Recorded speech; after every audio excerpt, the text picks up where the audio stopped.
बृहस्पति समम नाम यज्ञम परमदारुणम।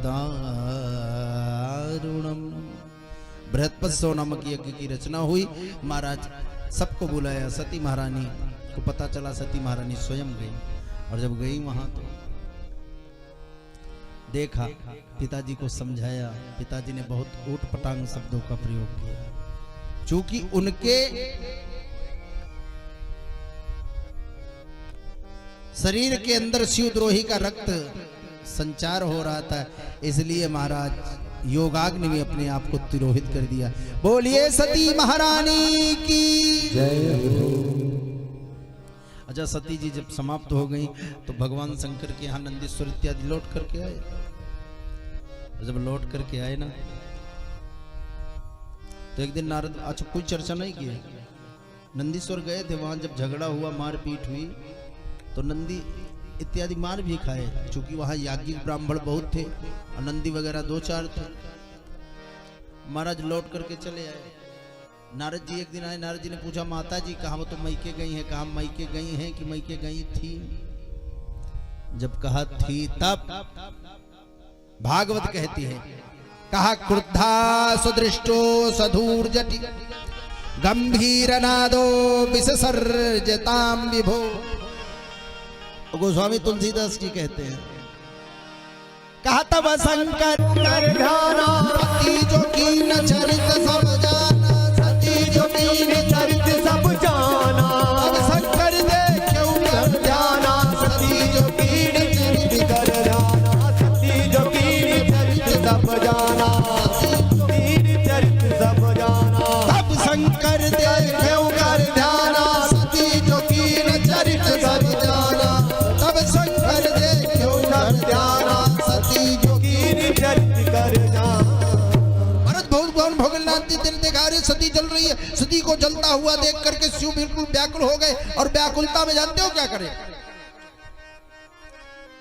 जैसे हम लोग व्याकुल होते तो क्या करते? हाथ पांव पटकने लगते। भगवान शंकर भी हाथ पांव पटकने लगे, अपना सिर खुजलाने लगे। और जब सिर खुजलाने लगे तो उस एक केस टूटा, और जो केस टूट करके पृथ्वी पर गिरा तो महाराज उसी से वीरभद्र की उत्पत्ति होती है। बोलिए वीरभद्र महाराज की जय। और वीरभद्र जब उत्पन्न हुआ ना, पूछा नाथ आदेश, कहा जा करके दक्ष की यज्ञ विध्वंस कर दो। अब महाराज वीरभद्र जल दिए और इधर दक्ष के यहाँ स्वाहा स्वाहा, सारे ब्राह्मण स्वाहा कर रहे हैं। अचानक से जैसे कहीं से आंधी आती हुई नजर आई, धीरे धीरे नजदीक। अरे देखा, एक विशाल पुरुष चला रहा है। सब लोग भागने के लिए तैयार हुए। जैसे भागने के लिए तैयार हुए, दक्ष जी ने फाल बढ़ाया, कदम बढ़ा करके महाराज पहले यज्ञशाला के ऊपर का जो भाग था उठा करके फेंक दिया।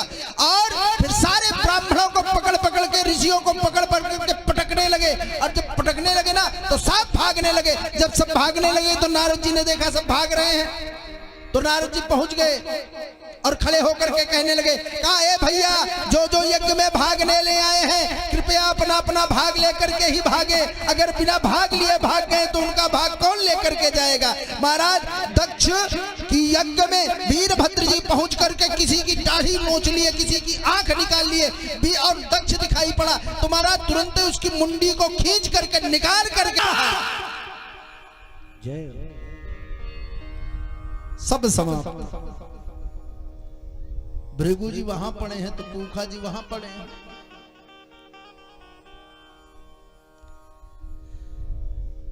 जहां पहले स्वाहा स्वाहा हो रहा था ना, वहां नाना प्रकार के जीव, कीट पतंग, मक्खी और मच्छर, सारे लोग उठे, ब्रह्मा के पास गए।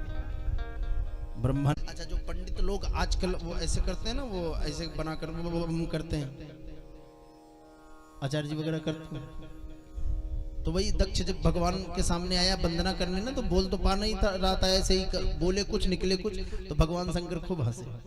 इसीलिए पंडित जी हंसाने के लिए शंकर जी को ही कहे। अच्छा भगवान तो प्रसन्न होते, लेकिन पार्वती जी गुस्सा आता है, हमारे पिताजी से ऐसा मजा। महाराज शंकर भगवान का वंश परंपरा शंकर भगवान की यहीं तक रही।